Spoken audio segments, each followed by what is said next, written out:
সমাজে যত পুরুষ মানুষ আছে এর মধ্যে সবচেয়ে সৌভাগ্যবান ওই পুরুষ যার কাছে চারটা সম্পদ আছে। দেখেন তো আপনার কাছে চারটা সম্পদ আছে কিনা। আল্লাহর হাবিব জানিয়ে দিয়েছেন, রসুল নিজে বলেছেন আপনি সৌভাগ্যবান যদি চারটা জিনিস আপনার কাছে থাকে। সুবহানাল্লাহ। আল্লাহর হাবিব সাল্লাল্লাহু আলাইহি ওয়াসাল্লামের মুসনাদে আহমদে এই বর্ণনাটা এসেছে। মুসনাদে আহমদের 14,878 নম্বর হাদিস এটি। আল্লাহর হাবিব সাল্লাল্লাহু আলাইহি ওয়াসাল্লাম নিজে জানিয়েছেন, সাহাবা একরামের সামনে আল্লাহর হাবিব এই হাদিস বর্ণনা করেছেন।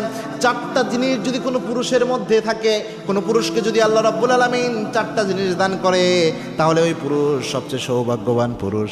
এক নম্বরে বলেছেন আল-মারআতু সালিহা, কোনো পুরুষের ঘরে যদি নেককার, দিনদার, পরহেজগার, কানিতা, সালিহা একজন স্ত্রী থাকে, ওই পুরুষের মতো সৌভাগ্যবান পুরুষ আল্লাহর জমিনে আর কেউ হতে পারে না। কেন আল্লাহর হাবিব সাল্লাল্লাহু আলাইহি সাল্লাম আরেক হাদিসে বলেছেন, এই দুনিয়াতে যত সম্পদ রয়েছে, আর দুনিয়া কুল্লুহা মাতা, এই দুনিয়ার পুরো দুনিয়াটাই হচ্ছে সম্পদ। ও খৈরুল মাতা